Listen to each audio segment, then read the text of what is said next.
بسم الله الرحمن الرحيم. أعزائي التلاميذ والتلميذات، السلام عليكم ورحمة الله تعالى وبركاته. Dans cette série de vidéos sur le chapitre notion de logique destiné aux élèves de première bac sciences, toutes branches, toutes filières, dans la deuxième partie, les opérations sur les propositions, on va voir dans les épisodes 2 les connecteurs logiques, la conjonction et la disjonction ou.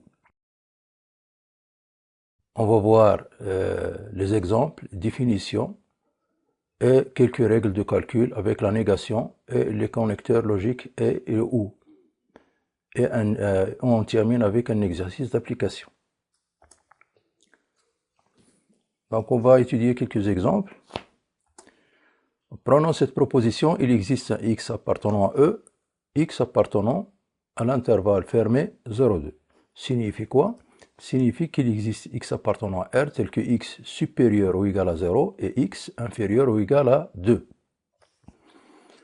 Donc, pour que x soit dans l'intervalle fermé 0,2, donc il faut que x vérifie ces deux conditions, c'est-à-dire les deux propositions soient vraies en même temps, x supérieur ou égal à 0 et x inférieur ou égal à 2.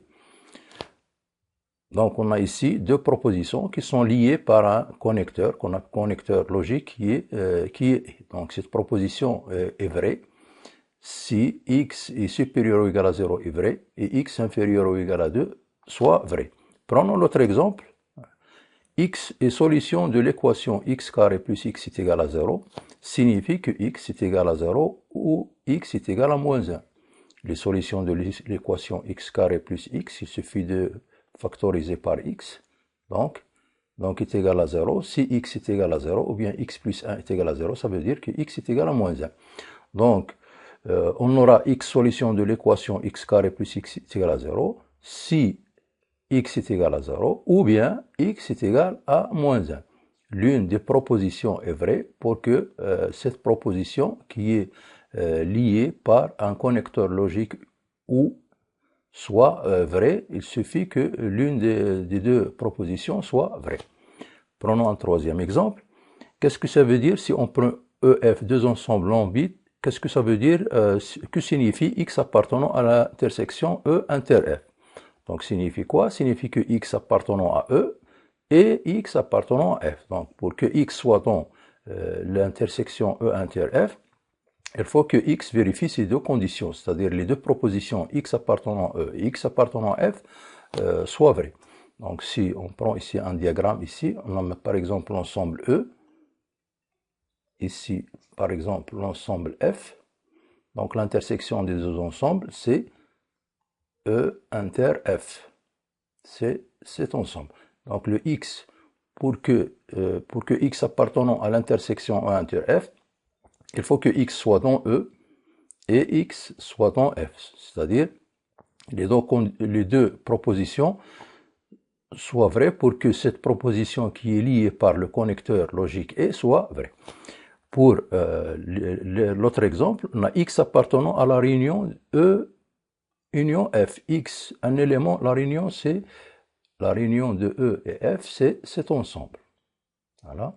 Donc x appartenant à la réunion de E et F signifie quoi? Signifie que x est dans E ou bien x appartenant à F. C'est-à-dire il peut être x dans E, il peut être x dans F, il peut être dans l'intersection.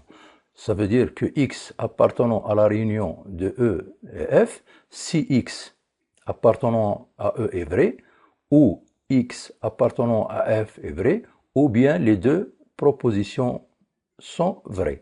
Donc, ici, on a deux propositions qui sont liées par le connecteur logique OU. Donc, voyons maintenant la définition de la conjonction. Et la conjonction de deux propositions P et Q, c'est quoi? C'est une proposition qui est vraie uniquement si les deux propositions P et Q sont vraies en même temps. Donc, dans un seul cas, la proposition P et Q qui est notée P et Q, ou bien avec ce symbole, donc élu P et Q. Donc il est vrai seulement si P et Q sont vrais en même temps. Donc dans ce chapitre, on va considérer cette notation, c'est-à-dire P et Q. Donc, tableau, donc on peut résumer cette définition dans cette table de vérité de la conjonction P et Q. Donc, on a ici deux propositions P et Q. Les cas possibles avec valeur de vérité de P et Q sont les suivantes. Soit P et Q sont vrais tous les deux, soit elles sont fausses tous les deux, soit l'une est vraie et l'autre est fausse. Donc, on a ici 4 cas. Donc, dans les 4 cas, la valeur de vérité de P et Q, de la troisième proposition qui est la conjonction de P et Q, d'après la définition, elle est vraie seulement si P et Q sont vrais en même temps, c'est-à-dire dans ce cas, si P est vrai et Q est vrai. Dans les autres cas, la proposition P et Q est fausse. Voilà, on peut résumer cette définition dans cette table de vérité de la conjonction P et Q. Donc, on va prendre quelques remarques. La première remarque, la conjonction P et Q, la conjonction comme connecteur logique est commutative. C'est-à-dire quoi? C'est-à-dire P et Q, les propositions P et Q, Q et P ont même valeur de vérité. Donc, cette proposition, celle-là, ont même valeur de vérité, sont vraies tous les deux ou bien fausses tous les deux. Donc, on dit que la conjonction est commutative. La deuxième remarque, la proposition P et non P est toujours fausse. Pourquoi? Car l'une des deux propositions P ou bien non P est fausse. Donc si l'une des deux est fausse, donc la conjonction de deux propositions, elle est fausse. Donc on va prendre un exemple en déterminant la valeur de vérité de chacune des propositions suivantes. Exemple, déterminer la valeur de vérité de chacune des propositions suivantes. On va utiliser la définition. Donc, on a ici la conjonction de deux propositions. 3 est un nombre impair, c'est une proposition qui est vraie. Et 6 est un nombre premier, c'est une proposition qui est fausse. Donc, la conjonction de ces deux propositions est fausse. Le deuxième exemple, racine de 2 est un nombre rationnel. C'est une proposition qui est fausse, puisque racine de 2 est un nombre irrationnel, appartenant pas à Q. Donc, peu importe la valeur de vérité de la deuxième proposition, la conjonction de ces deux propositions, puisque la première est fausse, donc la conjonction de ces deux propositions est fausse. Donc, pour la deuxième proposition, quel que soit x appartenant à R, x carré strictement positif, en effet, c'est une proposition qui est fausse, puisque x est égal à 0, ne vérifie pas cette propriété. Donc, puisque la première elle est fausse, donc la conjonction de deux propositions est fausse. Donc, pour le troisième exemple, 8 est positif, donc c'est une proposition qui est vraie. Et la deuxième proposition, 3 divise 18, oui, c'est une proposition qui est vraie. Donc, la conjonction de ces deux propositions, elle est vraie. La disjonction de deux propositions, c'est un connecteur logique qui lie deux propositions P et Q et qui est vrai si au moins l'une des deux propositions est vraie. Donc pour la notation, on note P au Q ou bien avec ce symbole. Dans ce chapitre, on va considérer cette notation. Donc P au Q, il est vrai si au moins l'une des deux propositions est vraie. Donc on va résumer cette définition dans ce tableau de vérité de la disjonction P au Q. Donc voilà les cas possibles qu'on a pour les deux propositions P au Q. Donc la définition, si P au Q est une proposition qui est vraie, si au moins l'une des deux propositions est vraie. Donc dans ce cas, P et Q vrai, donc c'est vrai. Ici P est vrai, donc P au Q est vrai. Donc si on a Q est vrai, donc la disjonction P au Q est vraie.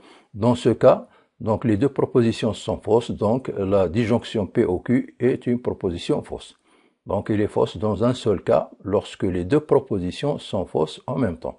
Dans les autres cas, on a P au Q est vrai. Donc on va prendre quelques remarques.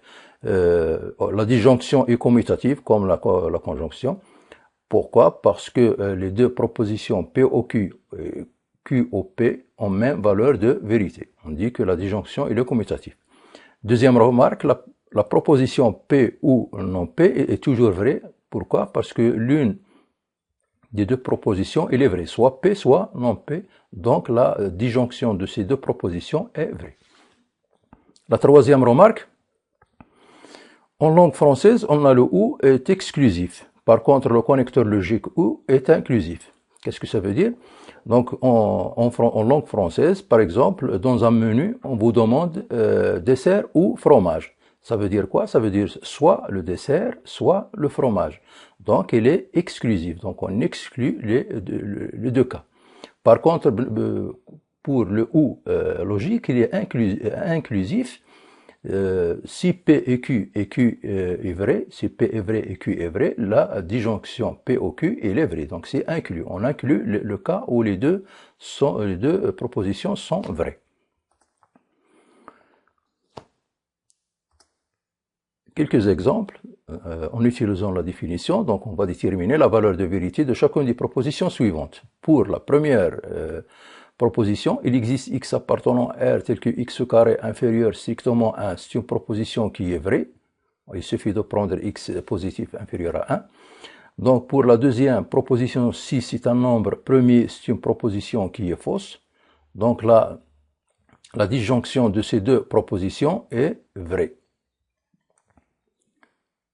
Puisque pour la disjonction, il suffit qu'une proposition soit vraie.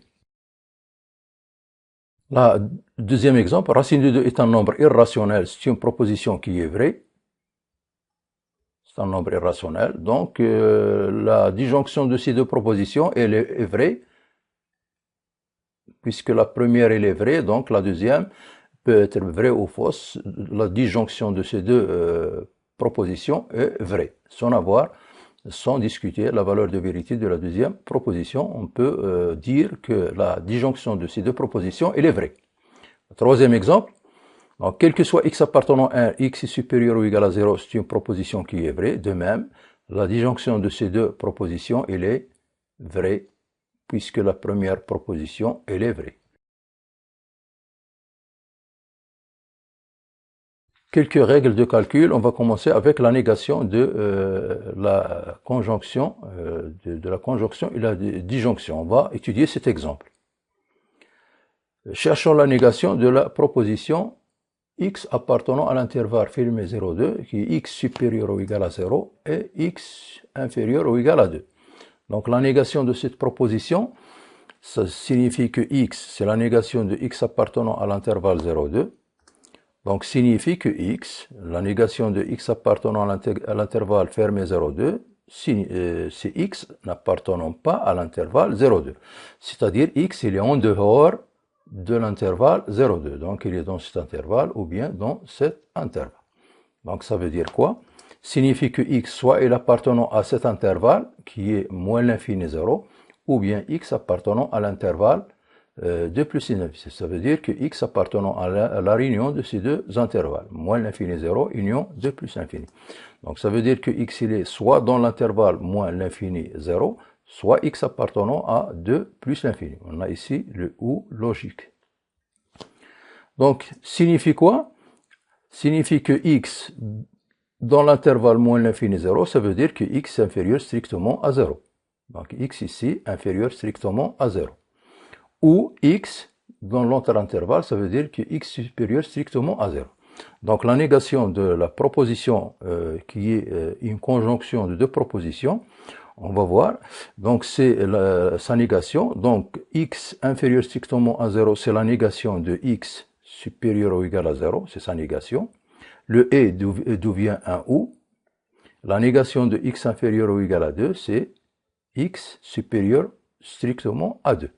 Donc, voilà. Donc la négation de la conjonction de ces deux propositions, c'est la disjonction des négations des deux propositions. On va voir dans le cas général. Dans le cas général, on a la négation de la conjonction et la disjonction sont reconnues par la loi de Morgan. La première loi, la négation de P et Q comme proposition, c'est non P ou non Q. Donc E devient le OU et on a la négation de P et Q. Donc pour la deuxième loi, la négation de la disjonction P au Q, Donc c'est non P et non Q. Le OU devient et, on a la négation de P et Q. Donc pour démontrer ces deux lois, on peut utiliser la table de vérité. Donc la table de vérité, c'est une manière pour voir que deux propositions ont même valeur de vérité. Donc on va prendre par exemple la première loi. La première loi, donc le tableau de vérité, on va voir premièrement les cas possibles de deux propositions P et Q, donc soit ils sont vrais tous les deux, soit fausses tous les deux, soit vrai, l'une vraie et l'autre est fausse. Donc on a 4 cas. Donc on va voir la valeur de vérité de la négation P et Q, puis on va voir la disjonction de non P ou non Q. Donc on va voir la valeur de vérité. Donc, avant de voir la vérité de P et Q, on peut ajouter ici une colonne de la valeur de vérité de P ou Q. D'après la définition, on a P et Q, il est vrai dans un seul cas si les deux propositions sont vraies. Donc, il est vrai dans ce cas, donc il est fausse dans les autres cas. Donc, pour la négation de P et Q, donc si P et Q, il est vrai, donc sa négation, il est fausse. S'il est fausse, donc sa négation, il est vrai. Voilà. On va voir la disjonction de la négation de P et de Q. Donc on sait d'après la définition que la disjonction de deux propositions elle est fausse dans un seul cas si les deux propositions sont fausses. C'est-à-dire non P et non Q sont fausses tous les deux. Ça veut dire que P et Q sont vrais tous les deux. Donc dans ce cas, on a la disjonction elle est fausse et elle est vraie dans les autres cas. Donc, qu'est-ce qu'on remarque? On remarque que les deux propositions ici ont même valeur de vérité, donc sont équivalentes. On peut faire de même pour la deuxième loi en utilisant le tableau de vérité. Quelques règles de calcul, la distributivité. Qu'est-ce que ça veut dire que la distributivité? Premièrement, on va voir qu'est-ce que ça veut dire la distributivité. On sait les opérations dans R à multiplier. La multiplication est distributive par rapport à l'addition, c'est-à-dire A multiplié par B plus C, on sait qu'il est égal à A fois B plus A fois C. On dit dans R que multiplier est distributif par rapport à l'addition. Donc la multiplication est distributive. Donc dans les règles de calcul pour la conjonction et la disjonction sont distributives l'une par rapport à l'autre. Donc pour la première propriété, on a le et est distributif par rapport à ou.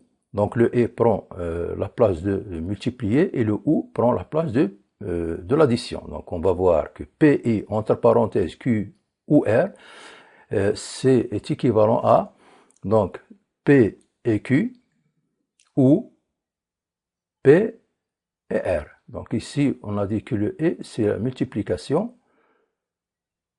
et le ou, c'est l'addition. Donc pour la deuxième, c'est-à-dire que le ou, il est aussi distributif par rapport à S, c'est pas la même chose comme les opérations, plus n'est pas distributif par rapport à la multiplication. Donc dans ce cas, le ou va prendre la place de multiplier et le et prend la place de l'addition. Donc on va voir que P ou entre parenthèses Q et R est équivalent à P O Q et P ou R. Donc ces deux lois sont reconnues par, ou bien ces propriétés sont reconnues par la distributivité de la conjonction par rapport à la disjonction inversement. Donc une autre propriété, première propriété, quel que soit x appartenant à E, on a P de x, et la conjonction de ces deux propositions, quel que soit x appartenant à Q de x. Donc ici, tous les éléments de x vérifient P de x, et tous les éléments de E vérifient Q de x. On peut résumer, on dit que tous les éléments de E vérifient à la fois P de x et Q de x. Donc on peut résumer, ou bien on peut simplifier cette écriture en écrivant, quel que soit x appartenant à E, on a P de x et Q de x. Donc on peut simplifier les deux propositions en cette proposition. Pour la deuxième, il existe x appartenant à E tel que P de x, ou il existe X appartenant à E tel que Q de X. Donc, c'est équivalent à quoi? Donc, on peut simplifier, on peut dire qu'il existe X appartenant à E, P de X ou Q de X. Donc, pour la première propriété, on ne peut pas remplacer le quel que soit par il existe. Attention ici.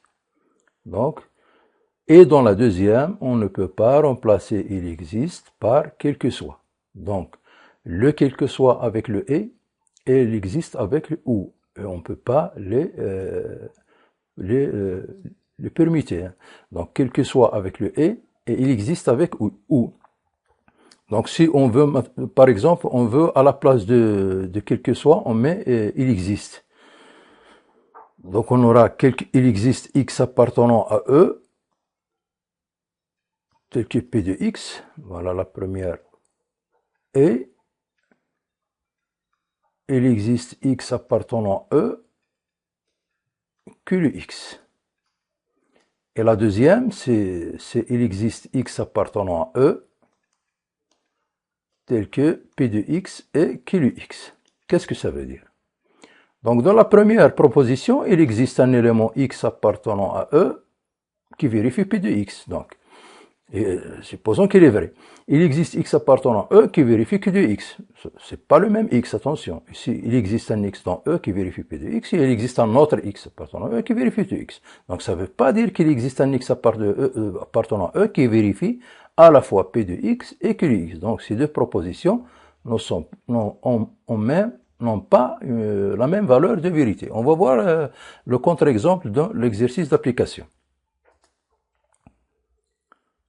Donc, pour l'exercice 3, on a deux questions. Donc, pour la première question, c'est le contre-exemple de la propriété, de la dernière propriété qu'on a vue. Et pour deuxième question, on a la négation de quelques propositions. Donc, faites pause à la vidéo, essayez de faire cet exercice. Passons à la solution. Donc, pour la proposition A1, on a il existe n appartenant à n, tel que n supérieur strictement à 2, et la deuxième proposition, il existe n appartenant à n inférieur strictement à 3. On a ici la conjonction de deux propositions. Donc pour la proposition, la première proposition, on a il existe, oui, il suffit de prendre n égale à 3, donc il existe, donc elle est vraie. Cette proposition, elle est vraie. Et la deuxième proposition, il existe n appartenant à n tel que n strictement inférieur à 3, donc il suffit de prendre n égale à 2 ou bien égal à 1, donc il est vrai. Donc la conjonction de deux propositions, donc A1 est vrai. Prenons la deuxième proposition. Donc, comme vous voyez, c'est le contre-exemple de la dernière propriété. Donc, il existe n appartenant à n, donc n supérieur strictement à 2 et n inférieur strictement à 3. Donc, existe-t-il un entier naturel qui est à la fois supérieur strictement à 2 et inférieur strictement à 3? En effet, il n'existe pas d'un entier qui est strictement entre 2 et 3. Donc, il n'existe pas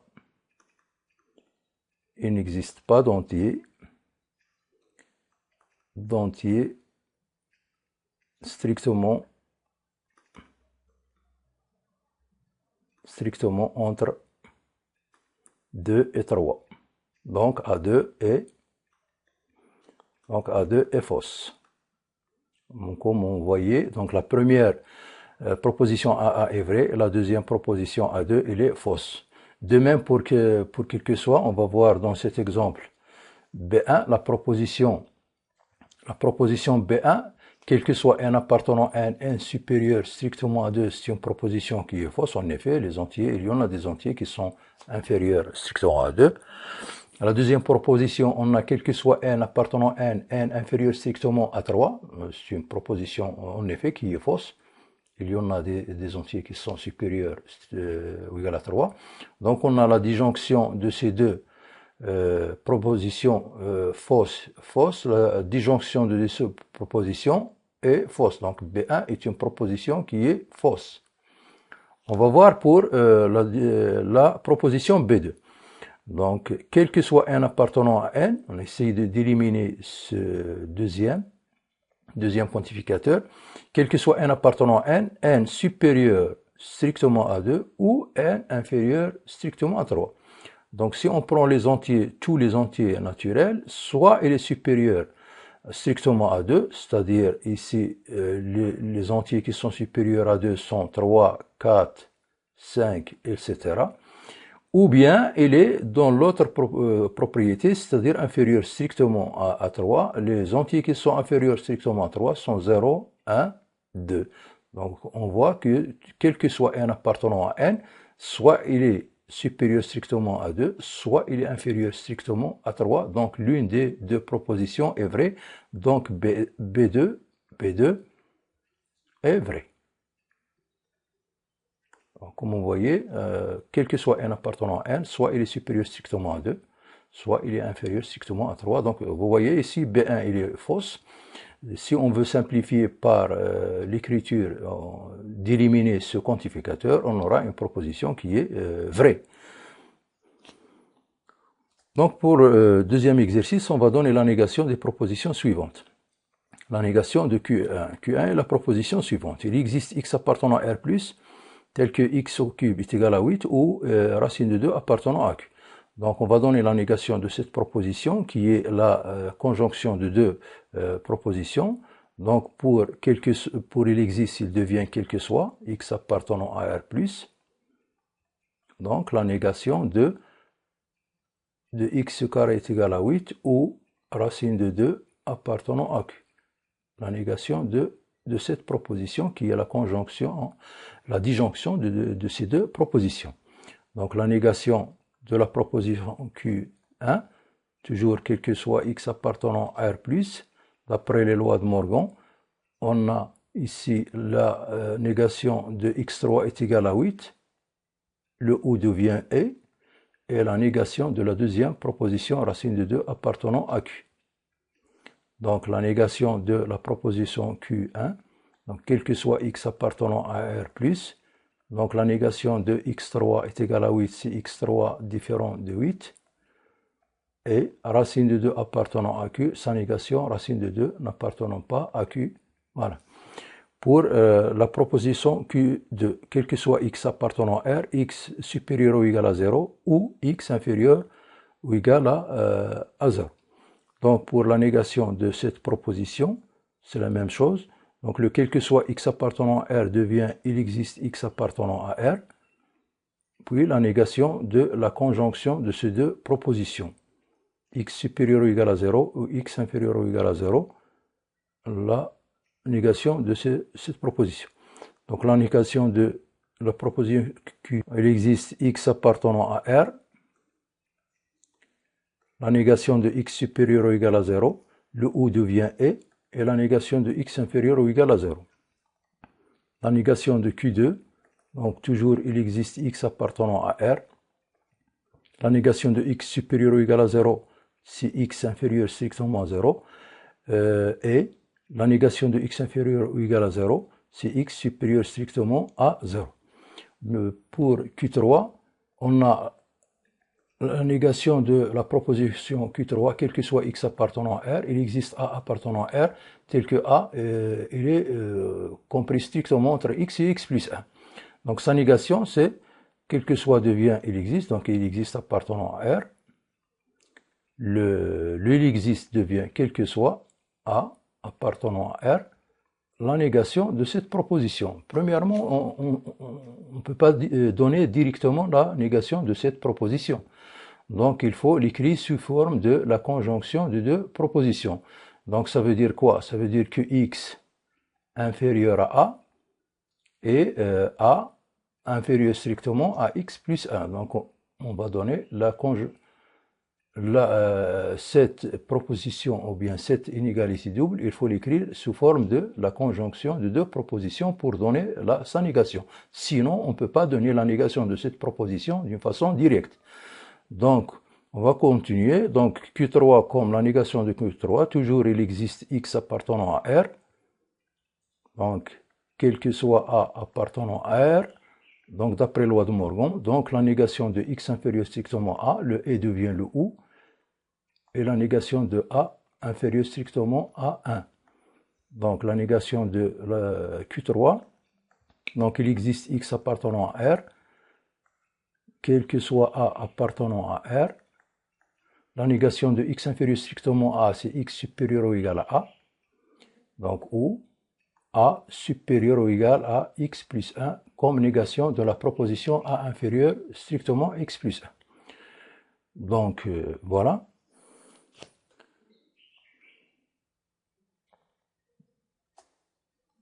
Pour la deuxième question, on va écrire la négation de la proposition P, quel que soit X appartenant à R+, X supérieur ou égal à 0 et X carré moins X plus 1 strictement positif.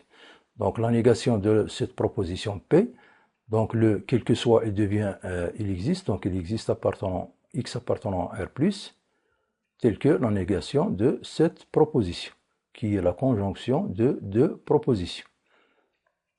La négation de cette proposition. Voilà. Donc, la négation de la proposition P, toujours il existe un X appartenant à R+.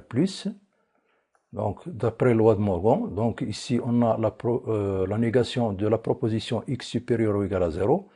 Le E devient OU. Et OU, donc la négation de la deuxième proposition X carré moins 1 moins X plus 1 est strictement positive, sa négation. Donc la négation de la proposition P, donc il existe X appartenant à R+,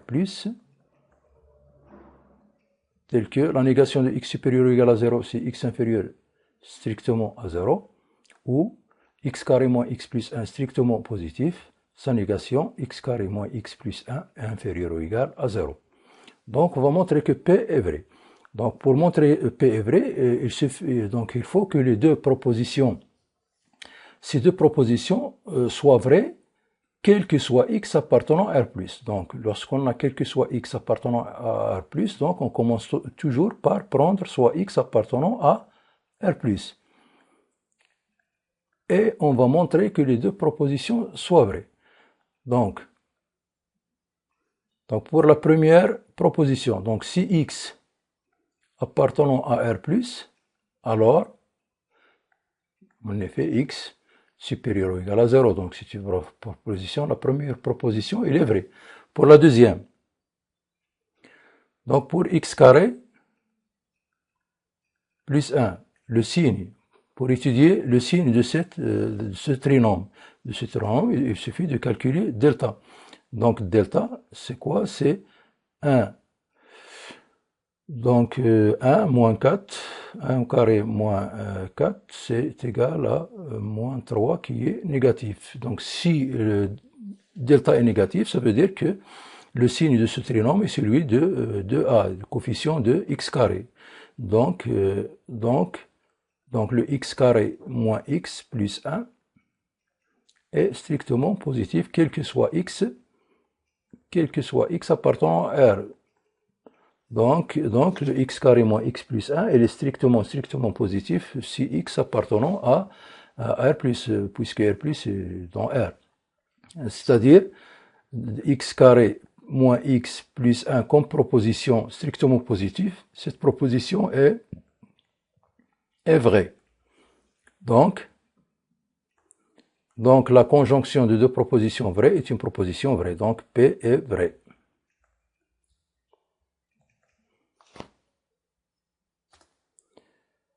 Merci et à la prochaine vidéo. On va voir, toujours dans les connecteurs logiques, on va voir l'implication et l'équivalence.